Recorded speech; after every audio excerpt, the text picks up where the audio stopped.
છે એ ધીમે ધીમે આપણે જોતા જઈએ. પ્રથમ ભૂમિતિ શબ્દ છે.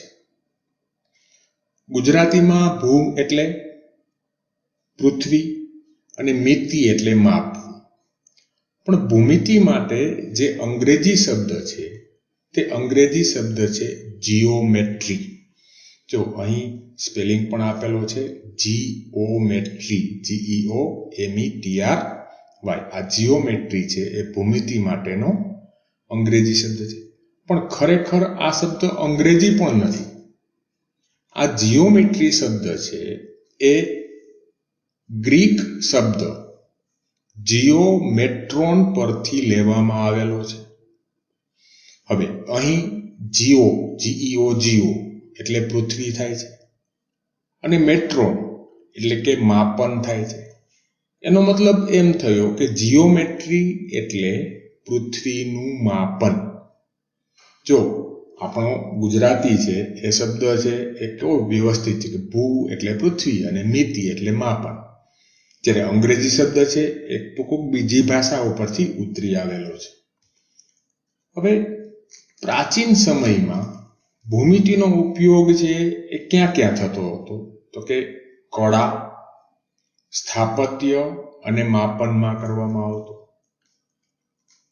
ભવ્ય મહેલો, મંદિરો, તળાવો, બંધ અને શહેરો છે એના બાંધકામોમાં ભૂમિતિનો ઉપયોગ થતો રહેલો છે. તમે કદાચ સામાજિક વિજ્ઞાનમાં તમે મોહેંજો-દડો અને એની જે નગર રચના વિશે તમે ભણ્યા હશો તો કે તે સમયમાં પણ સરસ મજાની નગર રચના છે એ આ ભૂમિતિની મદદથી કરી શકાતી હતી.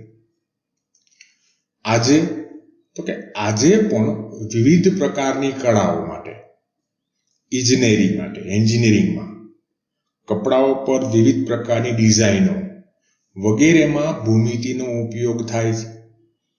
તમે પણ આ ભૂમિતિના વિવિધ આકારોની મદદથી જુદી જુદી રંગોળીઓ ચિત્રકળામાં બનાવેલી હશે કે ભાઈ 3 આકાર છે, તમારે 3 આકારની મદદથી તમારે જુદો જુદો આકાર અથવા જુદી રંગોળી છે એ બનાવવાની છે. બનાવેલી છે ને? આ પ્રકરણમાં આપણી આજુબાજુ, આપણા રોજિંદા જીવનમાં આપણી આજુબાજુ ઘણા બધા આકારો આવેલા છે. આ જે આકારો છે એ સમજવા માટે આ પ્રકરણ ઘણું મહત્વનું છે.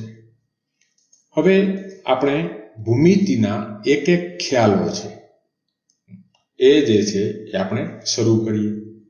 સૌથી પ્રથમ છે ભૂમિતિમાં એ છે બિંદુ. બિંદુને અંગ્રેજીમાં પોઈન્ટ પણ કહેવાય છે. બિંદુ એટલે શું? તો કે ભૂમિતિમાં બિંદુ શું બતાવે? તો કે ફક્ત એક ટપકાનો ખ્યાલ આપે છે. બિંદુ એટલે શું? તો કે ફક્ત ટપકું. જો અહીં ગમે ત્યાં એક ટપકું કરું તો આ ટપકું શું થઈ ગયું? આ ટપકું છે બિંદુ થઈ ગયું. જો અહીં ટપકા છે, 4-5 ટપકા બતાવી દીધા એટલી વારમાં મેં. તો કે આ ટપકા છે, દરેકે દરેક ટપકા એ શું છે? તો કે બિંદુ છે. એ શું દર્શાવે છે? એ ફક્ત સ્થાન દર્શાવે છે. હવે પછીનું બિંદુ એટલે તો કે બિંદુ છે એને પોતાની લંબાઈ કે પહોળાઈ છે એ હોતી નથી. બિંદુ છે એને લંબાઈ કે પહોળાઈનું પરિમાણ હોતું નથી. બિંદુ છે એને દર્શાવવું હોય તો કે દર્શાવવા માટે અંગ્રેજી ABCDના કેપિટલ અક્ષરોનો ઉપયોગ થાય છે. આકૃતિ છે એના દ્વારા પણ આપણે સમજીએ કે આ કઈ રીતે દર્શાવાય છે. જો અહીં આકૃતિમાં મેં 3 બિંદુઓ બતાવેલા છે. અહીં જો એક આ ટપકું છે, એક આ બીજું ટપકું છે, આ ત્રીજું. હવે આ 3 ટપકાને અલગ અલગ કરવા માટે શું કરવું પડશે? તો કે આપણે 3 ટપકાને કંઈક પણ નામ આપવા પડશે. હવે બિંદુ છે તો બિંદુ દર્શાવવા માટે હંમેશા અંગ્રેજી પહેલી ABCDના અક્ષરો ABCD વગેરે જ ઉપયોગ થાય છે. આના સિવાય બીજા એક પણ ઉપયોગ થતા નથી. કદાચ તમને એવી ઈચ્છા થાય કે આ જે કેપિટલ A છે એની જગ્યાએ સ્મોલ એ લખીએ તો નહીં. શા માટે નહીં? આ જ વિડીયોમાં એ તમે આગળ સમજી શકશો. હવે આ જે છે એને વંચાય કેમ? તો કે આ ટપકાઓને વાંચવું હોય તો કઈ રીતે વાંચી શકાય? તો કે એને વાંચવા માટે તો કે બિંદુ A, બિંદુ B અને બિંદુ C એ રીતે વંચાય છે. આ જે આટલું જે છે એને બિંદુ A, આ જે બિંદુ B છે અને આ છે બિંદુ C. A, B, C એ રીતે વાંચી શકાશે નહીં. ખ્યાલ આવજો ને મિત્રો? આ વાત થઈ સૌથી પ્રથમ વસ્તુ બિંદુની. બિંદુ શું છે? તો કે ટપકું છે, જેને પોતાની લંબાઈ કે પહોળાઈ નથી. તેને અંગ્રેજી કેપિટલ ABCD ના A, B, C થી દર્શાવાય છે. વાંચવા માટે તો કે બિંદુ A, બિંદુ B, બિંદુ C એ રીતે છે એને વાંચી શકાય છે. આ વાત થઈ બિંદુની. હવે બિંદુ પછી આવે છે રેખાખંડ. ખંડ એટલે ભાગ. બરાબર સમજીએ આપણે. તો કે હું કોઈ પણ બે બિંદુ છે એ હું ક્યાંય પણ દોરું છું. અત્યારે તમારી સામે જે સ્ક્રીન દેખાય છે એ સ્ક્રીનમાં હું બે બિંદુઓ દોરું છું. આ એક બિંદુ દોર્યું અને આ બીજું બિંદુ. આ જે બંને બિંદુઓ વચ્ચે જે ટૂંકામાં ટૂંકો માર્ગ હોય, જો અહીં જોડવા માટે તો કે કલર બદલાવીને આપણે છે એને જોડીએ છીએ. તો કે આ જે છે બિંદુ A ને બિંદુ B સાથે જોડવા માટે તો કે જો આ રીતે પણ જોડી શકાય, અહીંથી આ રીતે પણ જોડી શકાય છે. કદાચ તમને બહુ વધારે મજા આવે તો તમે આ રીતે પણ જોડી શકો છો. પરંતુ અહીં બિંદુ A અને બિંદુ B વચ્ચે ટૂંકામાં ટૂંકો માર્ગ કયો થશે? તો કે જો અહીં ટપકાથી દર્શાવીએ આપણે. આ જે સીધી લીટી છે, આ સીધી લીટી છે ટૂંકામાં ટૂંકો માર્ગ છે. એટલે કે કોઈ પણ બે બિંદુ એટલે આપણે ખ્યાલ છે ટપકું. એટલે કોઈ પણ બે ટપકાને જોડવા માટે નાનામાં નાનો જે માર્ગ આવે તે માર્ગને શું કહેવાય છે? રેખાખંડ કહેવાય છે. હવે આ પણ બીજી એક આકૃતિ દ્વારા પણ સમજીએ. જો અહીં આ આકૃતિ તમારા પાઠ્યપુસ્તકમાં પણ આપેલી છે. હવે જો અહીં જુદા જુદા રસ્તાઓ બતાવેલા છે. આ રસ્તો છે, આ રસ્તો એક છે, આ રસ્તો બીજો રસ્તો છે અને આ રસ્તો છે એ ત્રીજો રસ્તો છે. તમે તમારા માતા પિતા સાથે એક ગામથી બીજે ગામ ગયા હશો. હવે એક ગામથી બીજે ગામ જવા માટે તો કે ઘણા બધા રસ્તાઓ હોય, પરંતુ આપણે કયો રસ્તો પસંદ કરીશું? જે ટૂંકો હોય અને જે રસ્તા પર આસાનીથી પસાર થઈ શકાય. તો જો અહીં A થી B સુધી મારે જવું છે તો એક રસ્તો, એક નામ આપ્યું છે મેં, બીજું, ત્રીજું. એ જ રીતે આ નીચે છે હજી એક રસ્તો છે, ચોથો રસ્તો. એટલે કે એકથી વધારે રસ્તે છે તમે A થી B સુધી પહોંચી શકો. પરંતુ A થી B સુધી પહોંચવા માટે સૌથી ટૂંકો રસ્તો કયો? તો કે આ જે રસ્તો 3 છે ને, આ રસ્તા 3ને ટૂંકામાં ટૂંકો રસ્તો કહી શકીશું. આ જે ટૂંકામાં ટૂંકો રસ્તો છે એને શું કહેવાય છે? એને રેખાખંડ કહેવાય છે. એટલે કે A અને B, બિંદુ A અને B વચ્ચેના જે ટૂંકામાં ટૂંકો માર્ગ છે એને આપણે કહીશું રેખાખંડ. એટલે કે બિંદુ A અને બિંદુ 2 વચ્ચેનો ટૂંકામાં ટૂંકો માર્ગ કયો? તો કે 3 નંબરનો. આ જે 3 નંબરનો માર્ગ છે એને નામ શું આપીશું? તો કે એને નામ આપીશું રેખાખંડ AB. આપણને ખ્યાલ છે કે બિંદુ છે એ કેપિટલ ABCD ના અક્ષરો લખાય છે, એટલે રેખાખંડ AB. તમારે શબ્દોમાં લખવું હોય તો શબ્દોમાં કઈ રીતે લખવાનું? રેખાખંડ AB. પરંતુ દરેક વખતે શબ્દોથી લખીશું તો શબ્દો છે એ ઘણું બધું મોટું થશે વર્ણન. એટલે એના માટે સંકેત પણ છે. સંકેતમાં શું કરવાનું છે? સંકેત છે એ એકદમ સરળ સંકેત છે. જે બે બિંદુઓ વચ્ચે આપણે રેખાખંડ બતાવેલો છે એની ઉપર આ રીતના લીટી બનાવી દેવાની છે.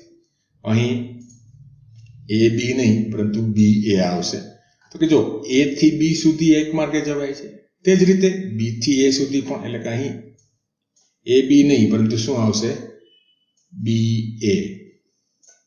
અને રેખાખંડ બતાવવો છે તો એના માટે શું કરીશું, તો કે એના માટે હિન્દીમાં જેમ આપણે ઉપર લીટી કરીએ છીએ ને શિરોરેખા, એ રીતે આ જે છે રેખાખંડ ઉપર એ રીતે લીટી કરી દેશું આપણે. સંકેતમાં AB અથવા BA બંને એક જ બતાવે છે. બરાબર સમજાયું આ મિત્રો? તો કે રેખાખંડ શું છે, તો કે બે બિંદુને જોડતો ટૂંકામાં ટૂંકો માર્ગ છે. હવે બિંદુ A અને B ને શું કહેવાય છે, તો કે આપણે રેખાખંડ કઈ રીતે મળેલો છે, તો કે બિંદુ A અને બિંદુ B ને જોડીને મળેલો છે. એટલે કે અહીં બિંદુ A અને બિંદુ B ને રેખાખંડ AB ના અંત્ય બિંદુઓ કહેવાય છે. શબ્દ યાદ રાખજો, અંત્ય બિંદુઓ. અંત્ય બિંદુઓ એટલે છેડાના બિંદુઓ. આ વાત થઈ રેખાખંડની. આગળ વધીએ આપણે. હવે રેખાખંડ છે પછી આવશે રેખા. રેખા એટલે શું, તો કે કોઈ પણ એક રેખાખંડ લઈએ આપણે. એ રેખાખંડના જે છેડેના બિંદુઓ છે શું કહેવાય છે તેને? હમણાં થોડીક વાર પહેલા સમજ્યા આપણે, અંત્ય બિંદુઓ. એ બિંદુઓને એ પોતપોતાની દિશામાં આગળ વધારીએ. રેખાખંડ AB છે એમાં એનું છેડાનું એક બિંદુ A છે, એને એક તરફ, અને બીજી છેડાનું બિંદુ B છે એને બીજી તરફ છે. અનંત સુધી લંબાવીએ તો આપણને જે આકૃતિ મળે એ આકૃતિને રેખા કહેવાય છે. સમજીએ. જો અહીં રેખાખંડ AB છે, આ જે વચ્ચેનો આટલો છે એ રેખાખંડ AB છે. આ બિંદુ A અને B વચ્ચેનો આ માર્ગ છે, આ રેખાખંડ AB છે. અહીં આ બિંદુ A છે ત્યાંથી આ રેખાખંડને આમ ક્યાંય સુધી, જ્યાં સુધી આપણી નજર પહોંચે ત્યાં સુધી લંબાવીએ, અને બિંદુ B ને જ્યાં સુધી આપણી નજર બીજે જ્યાં સુધી પહોંચે ત્યાં સુધી લંબાવીશું. તો આ જે આકૃતિ આપણને મળી, આ આકૃતિને આપણે શું કહીશું? રેખા કહીશું. એટલે કે રેખાખંડ છે. જો બરાબર શબ્દો બરાબર સમજજો. રેખાખંડ એટલે કે રેખાનો ખંડ, ખંડ એટલે ભાગ, એટલે કે રેખાખંડ છે એ રેખાનો એક ભાગ છે. અને અહીં બિંદુ A અને B વચ્ચે રેખા રચાય છે.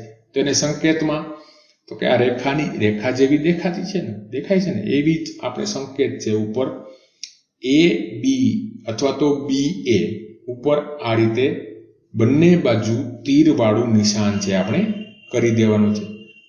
વાંચીશું શું? જ્યારે પણ આ રીતનું ગમે ત્યાં આપણે જોવા મળશે તો અને વાંચીશું શું? રેખા AB. એ રીતે આપણે એને વાંચવાનું છે. હવે પ્રશ્ન એવો થયો કે આ જે બિંદુ A અને B છે ફક્ત એ બંને બિંદુઓ વડે જ રેખાઓ? ના, એ હમણાં જોઈએ આપણે. આ રેખા છે એને બંને દિશામાં લંબાવી શકાય. B બાજુ પણ લંબાવી શકાશે અને A બાજુ પણ. હવે આ જે રેખા છે એ કેટલા બિંદુઓથી બની છે? તો કે જો આ રેખા ઉપર ફક્ત આ બે બિંદુઓ જ છે, A અને B જ છે? તો કે ના. અહીં હું ટપકા કરવા માંડું અહીં તો બરાબર છે, કેટલા ટપકા થશે? અસંખ્ય ટપકા થશે. એટલે કે રેખા છે એ અસંખ્ય બિંદુઓથી બનેલી છે. એક નહીં પરંતુ ઘણા બધા બિંદુઓ ભેગા મળી અને શું બનાવે છે? રેખા. અહીં આપણે બે બિંદુઓને આપણે નામ આપેલા છે. એકને નામ A આપેલું છે, બીજાને નામ B આપેલું છે. એટલે કે રેખા છે એ શેનાથી બનેલી છે? તો કે અસંખ્ય બિંદુઓથી બનેલી છે. રેખાની રચના કરવા માટે ઓછામાં ઓછા કેટલા બિંદુઓ જોઈએ?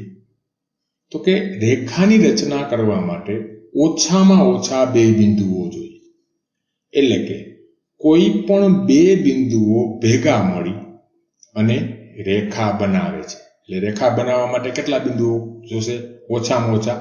તો કે ઓછામાં ઓછા બે બિંદુઓ હશે તો જે બનશે તે શું મળશે? આપણને રેખા મળશે. રેખાને થોડી વાર પહેલા મેં કીધેલું હતું કે ભાઈ આપણે કેપિટલ ABCD ના અક્ષરો છે એ ફક્ત બિંદુ માટે વાપરવાના છે. હવે કોઈ પણ રેખા દર્શાવવા માટે બીજી ABCD ના L, M, N, ખરેખર બીજી ABCD નથી પરંતુ ચોથી ABCD છે, એના સ્મોલ લેટર્સ છે L, M, N વગેરે સંકેતોથી આપણે દર્શાવવાનું છે. હવે સમજાયું શા માટે મેં ત્યારે એમ કીધેલું હતું કે આપણે જે બિંદુ બતાવવા માટે છે ફક્ત કેપિટલ અક્ષરો, જ્યારે રેખા બતાવવા માટે સ્મોલ અક્ષર છે, ABCD ના સ્મોલ અક્ષર છે એનો ઉપયોગ કરવાનો છે. આ વાત થઈ રેખાની. રેખા શું છે? તો કે બે બિંદુઓને જોડીએ અને બંને બિંદુઓને અનંત સુધી લંબાવીએ તો જે મળે એ શું મળશે? રેખા. રેખા કઈ રીતે સંકેતમાં દર્શાવે તે પણ આપણે સમજ્યા. એને બીજી રીતે સંકેતમાં કઈ રીતે દર્શાવે તે પણ આપણે સમજ્યા. હવે આગળ વધીએ આપણે. સમતલ. હવે સમતલ એટલે શું? તો કે કોઈ પણ પાતળી સપાટ સપાટી છે કે જેને પહોળાઈ હોતી નથી અને અનંત હોય છે તેને સમતલ કહે છે. તમારી સામે તમે જે સ્ક્રીનમાં જુઓ છો એ સ્ક્રીન પણ એક સમતલનું ઉદાહરણ છે. સમતલ કેવી સપાટી હોવી જોઈએ? સપાટ સપાટી. એક આકૃતિ છે એના દ્વારા સમજીએ. જો અહીં આકૃતિમાં છે એ ટેબલની કાચી આકૃતિ બનાવેલી છે. અહીં A, B, C અને D છે. આ વચ્ચેનો ભાગ, ઉપલો ભાગ છે એટલો ભાગ જેની ઉપર હું અહીં આ લીટી કરી દઉં છું. આ જે ABCD છે એને શું કહેવાય છે? એને સમતલ કહેવાય છે. કદાચ મને એવી ઈચ્છા થાય કે આ F અને G ને જોડી દઉં તો આટલો ભાગ પણ છે ને, આટલો ભાગ એ પણ શું થઈ ગયું? સમતલ થશે. અહીં પણ એ રીતે તમે કરી શકશો. તો કે સમતલ શું છે? તો કે એ ફક્ત પાતળી સપાટી છે. આકૃતિમાં ટેબલની ઉપલી સપાટી છે. આ જે છે એને ABCD બતાવેલી છે. આ ABCD ને શું કહે છે? સમતલ કહે છે. હવે બીજા ઉદાહરણો.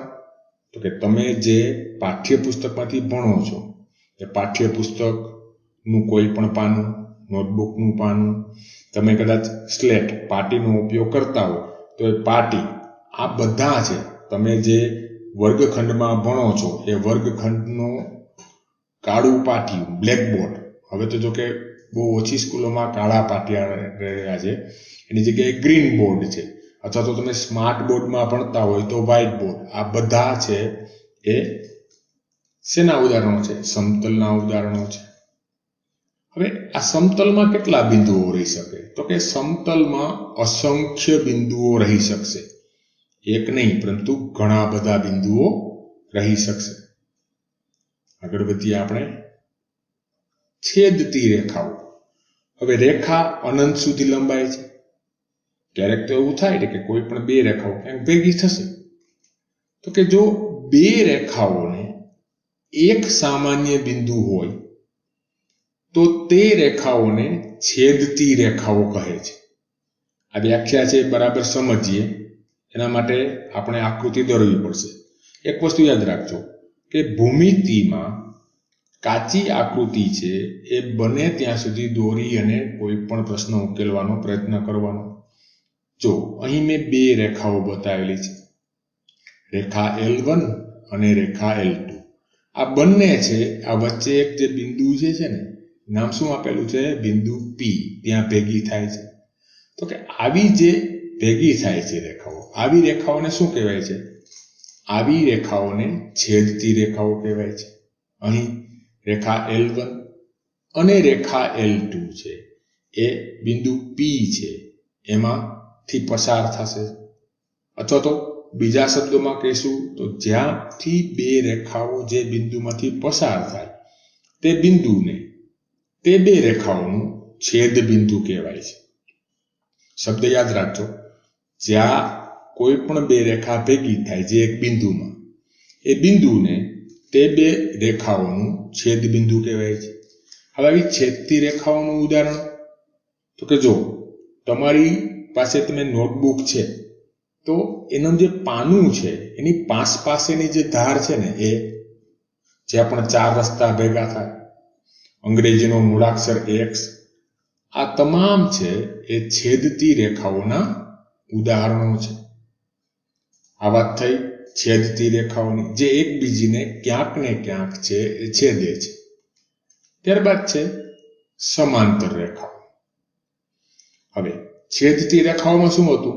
તો કે કોઈ પણ એક બિંદુ છે એ એક બિંદુમાં બે રેખાઓ છેદતી હતી, અથવા તો બે રેખાઓનું એક બિંદુ છે એ સામાન્ય હતું.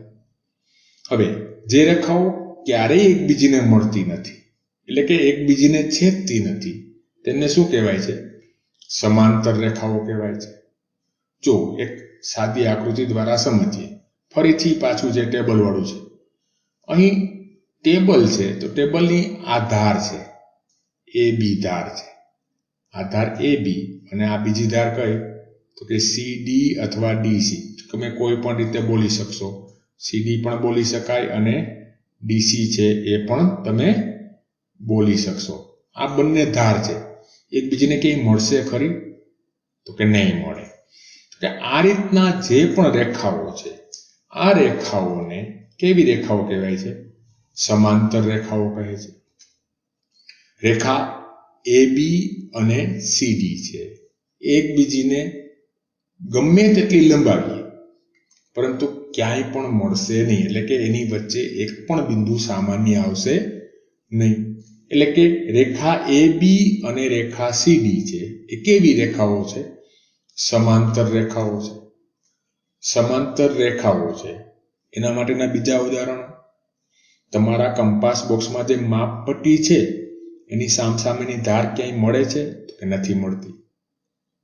બારીના સળિયાઓ છે, ટ્રેનના પાટાઓ છે, કોઈ પણ નદી છે તો કે નદીના સામસામેના કાંઠા છે, આ તમામ છે એ સમાંતર રેખાઓના ઉદાહરણો છે.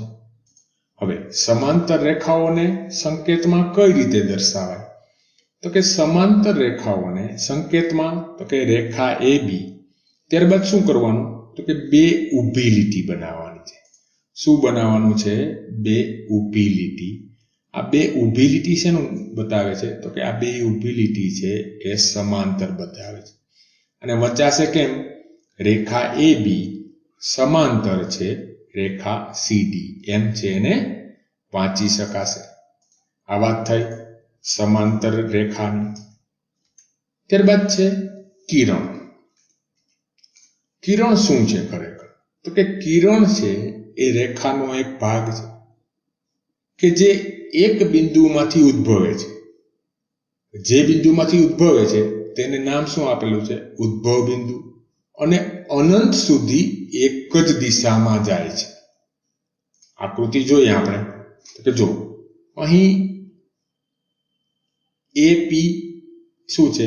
તો કે અહીંથી A ને આગળ વધારશું તો AP રેખા થઈ જશે, પરંતુ આપણે આગલી રેખા કાઢી નાખેલી છે. અહીં A થી P સુધી છે એ લીધેલું છે, અને P થી એક જ બાજુ છે એ આગળ વધે છે. એટલે કે આ જે આકૃતિ છે એને શું કહેશું આપણે? કિરણ AP કહેવાય છે. આકૃતિમાં કિરણ છે એ બે બિંદુઓ દર્શાવે છે. પહેલું બિંદુ A, જેને શું કહેવાય છે? ઉદ્ભવ બિંદુ કહેવાય છે. અને P છે એ કિરણ પરનું કોઈ પણ બિંદુ છે. હવે આના માટેના ઉદાહરણો તો કે દીવામાંથી નીકળતા પ્રકાશના કિરણો, ઘરમાં ટ્યુબલાઇટ અથવા બલ્બ છે એમાંથી નીકળતા કિરણો, સૂર્યના કિરણો, આ તમામ છે એ કિરણ છે એના ઉદાહરણ છે. હવે કિરણને પણ સંકેતમાં દર્શાવવું હોય તો કઈ રીતે દર્શાવાય? તો કે જો રેખા માટે શું હતું? તો કે આપણે જે ઉપર જે એક આડી લીટી કરતા હતા એમાં બંને બાજુ તીરના નિશાનો હશે તો એ શું હશે? તો કે રેખા. પરંતુ એક જ બાજુ તીરનું નિશાન હશે તો એને કિરણ AP કહેવાય. હવે જો આ જે કિરણ છે ને આને AP કિરણ કહી શકાશે, પરંતુ PA કિરણ કહી શકાશે નહીં. શા માટે? તો કે આ જે પ્રથમ અક્ષર છે એ ઉદ્ભવ બિંદુ બતાવે છે. આપેલું કિરણ A માંથી ઉદ્ભવ થાય છે, એટલે કે એપી કિરણ છે એ સાચું છે, પરંતુ પીએ કિરણ છે એ રીતે લખી શકાશે નહીં. આ વસ્તુ ખાસ ખ્યાલ રાખજો. ત્યારબાદ છે હવે આપણે શરૂ કરીશું સ્વાધ્યાય 4.1. અત્યાર સુધી જો તમે બરાબર સમજ્યા હશો તો સ્વાધ્યાય 4.1 એકદમ સરળ સ્વાધ્યાય છે. આપણે એક પછી એક દાખલા જોતા જઈએ. આપણે પહેલો દાખલો છે, આપેલી આકૃતિનો ઉપયોગ કરીને જુદા જુદા 4 પ્રશ્નો આપણને પૂછેલા છે. 5 બિંદુઓ છે દર્શાવવાના. બિંદુઓ એટલે ટપકું. જો દેખાય જ છે આપણને ક્યાં 5 બિંદુઓ, તો કે જો અહીં છે બી છે, સી, ઓ, ઈ અને ડી. આ 5 બિંદુઓ છે. આપણે પહેલા પ્રશ્નના જવાબમાં છે આપણે લખી દઈએ. આપણે તો કે 5 બિંદુઓ કયા કયા, તો કે ઓ, બી, સી, ડી, ઈ. તમે કોઈ પણ ક્રમમાં લખશો, બિંદુઓ છે એ બિંદુઓ જ રહેવાના છે. પછીનો છે બીજો પ્રશ્ન છે રેખા. અહીં કેટલી રેખાઓ શક્ય છે? કેટલી શક્ય થઈ શકશે? તમે કેટલી કરી શકશો? મને અહીં એક રેખા છે દેખાય છે. કઈ રેખા? તો કે ભાઈ ડી બી ડી. પરંતુ એને પણ જુદી જુદી રીતે કઈ રીતે લખી શકાય જોઈએ. તો કે રેખા ડીઈ, રેખા ડીબી, રેખા ઓઈ અને રેખા ઓબી.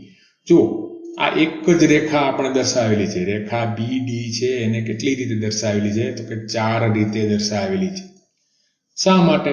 તો કે આપણને ખ્યાલ છે કે રેખા છે એ અસંખ્ય બિંદુઓથી બનેલી છે. એટલે કે જો પહેલા શું લીધું, ડીઈ, ત્યારબાદ ડી અને બી, કોઈ પણ 2 બિંદુ, એટલે આની વચ્ચેના કોઈ પણ 2 બિંદુઓ લેશું ને તો એનાથી જે મળશે એ શું મળશે આપણને? રેખા મળશે. ત્યારબાદ જોઈએ ત્રીજો સી જોઈએ. આપણે 4 કિરણ બતાવવાના છે. આપણે કુલ જુદા જુદા 4 કિરણ. આપણને 3 કિરણ તો અહીં દેખાય જ છે. 3 કિરણ ક્યાં ક્યાં? જો અહીં એક ઓસી કિરણ દેખાય છે આપણને, ઓબી કિરણ દેખાય છે અને ઓડી કિરણ દેખાય છે. પરંતુ ઓડી કિરણમાં વચ્ચે ઈ પણ આવેલું છે ને, એટલે કે ઓઈ કિરણ પણ આપણે બતાવી શકીશું. એટલે કે કુલ 4 કિરણો ક્યાં ક્યાં થયા?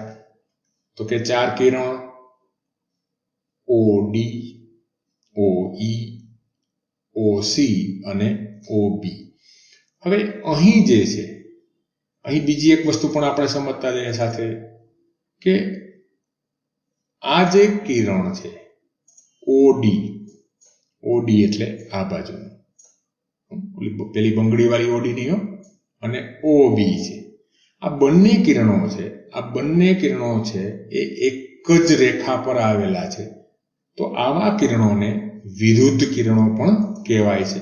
આગળ આપણે ભણીશું. પછીનું છે ચોથું, 5 રેખાખંડ આપણે બતાવવાના. હવે જે રીતે રેખા છે એ જુદી જુદી રીતે બતાવેલી છે, એમ રેખાખંડ પણ બતાવી શકાય ને. ક્યાં ક્યાં જોઈએ? તો કે ક્યાં ક્યાં છે? તો કે ભાઈ 5 રેખાખંડમાં તો કે ડીઈ, ઓસી, ઓઈ, ઓબી અને ઓડી.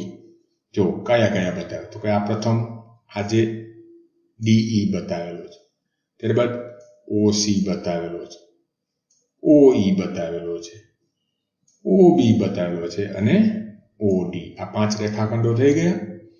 જો અગાઉની થિયરી તમે બરાબર જો ધ્યાનથી સાંભળેલી હશે તો આ જે વસ્તુ છે ઘણી બધી સહેલી છે.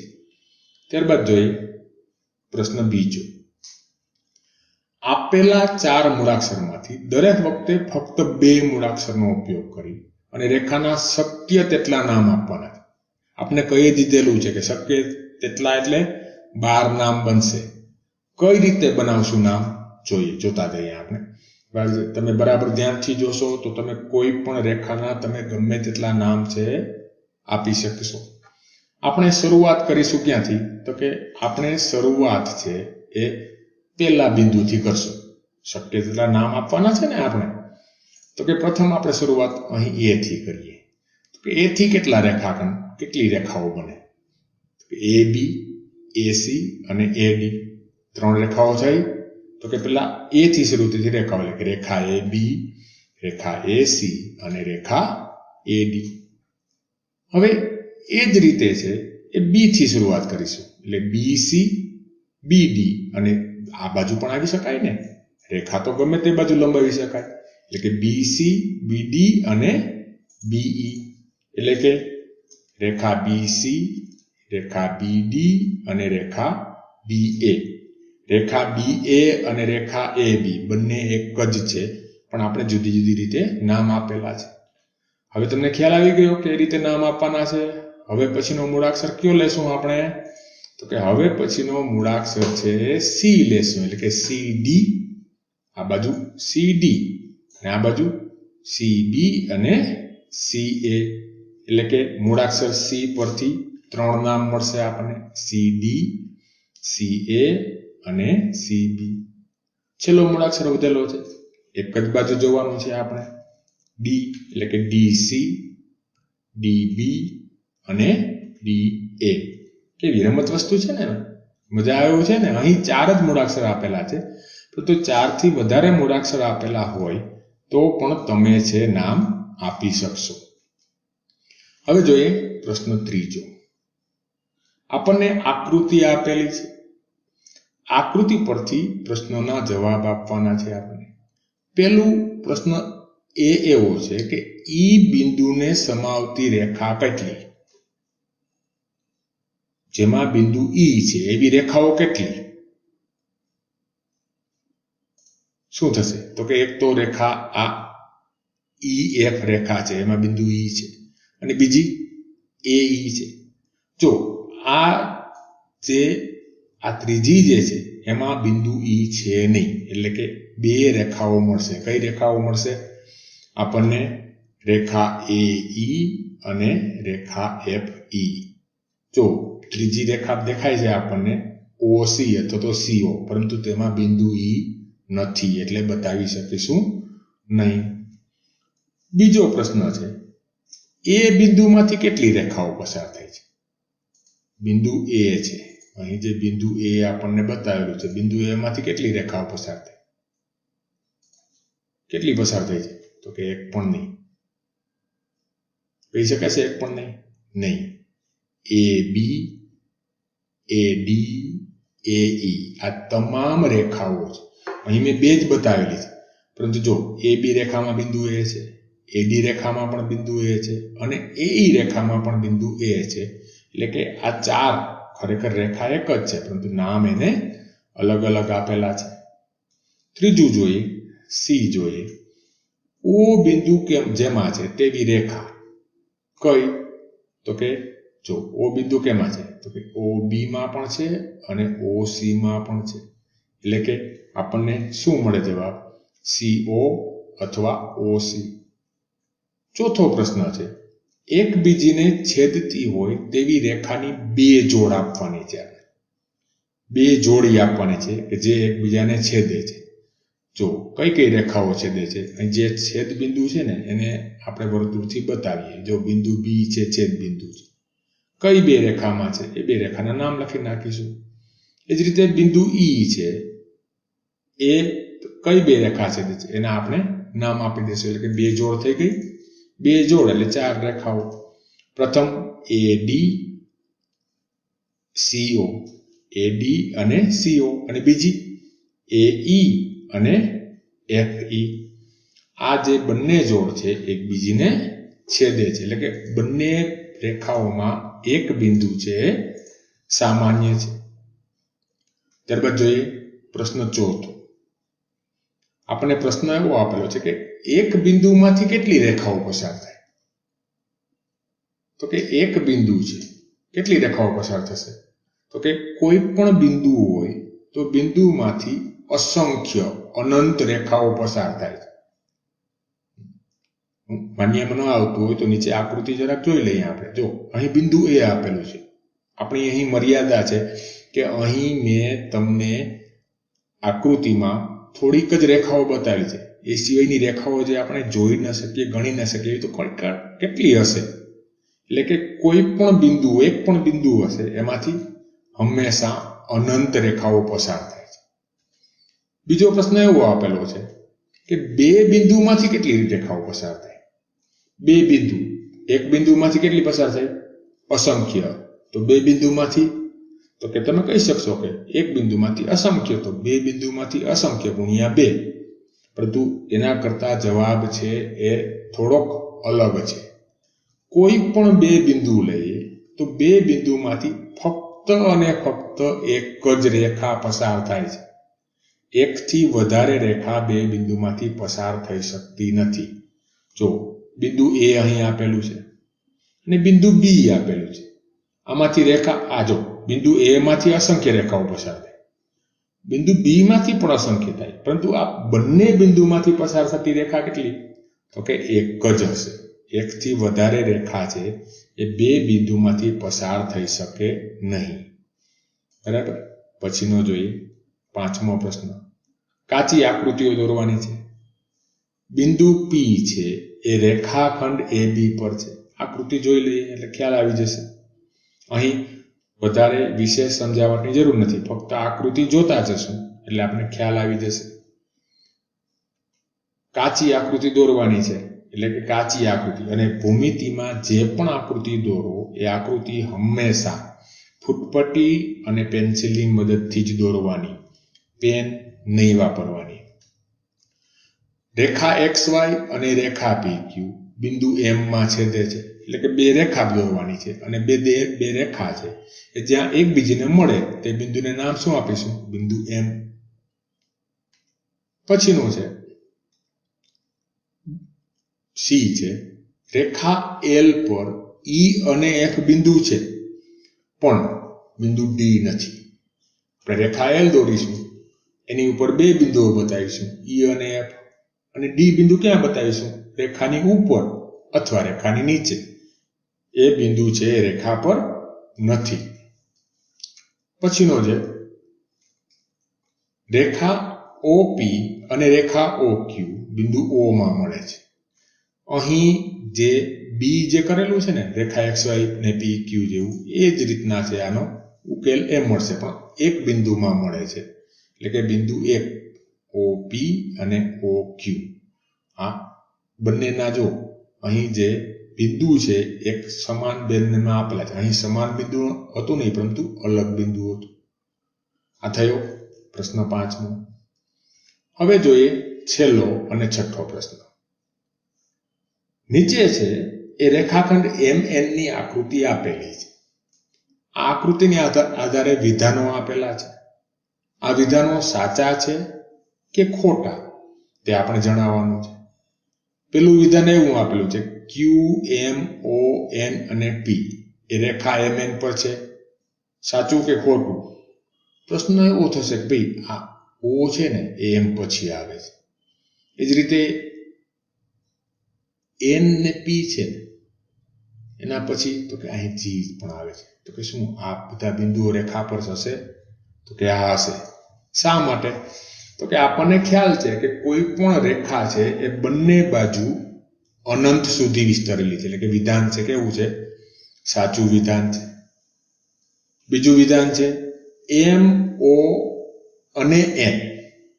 M, O અને N એ રેખાખંડ MN પર આવેલા છે. જો અહીં રેખાખંડ આપેલું છે ને, રેખાખંડ એટલે સીમિત થઈ ગયું, આ M થી લઈને N સુધી. એની વચ્ચે O છે? તો કે છે. M છે, N છે. અહીં જો M, O, N ની જગ્યાએ Q કે G આપેલું હોત ને, તો આ વિધાન છે ખોટું વિધાન હોત. એટલે કે આ જે આપેલું વિધાન છે ખરું વિધાન છે. ત્યારબાદ ત્રીજું, M અને N રેખાખંડ MN ના અંત્ય બિંદુઓ છે. સાચું વિધાન છે. છેડેના બિંદુઓ અંત્ય બિંદુઓ. પછીનો છે O અને N રેખાખંડ OP ના અંત્ય બિંદુઓ છે. બરાબર સમજીએ.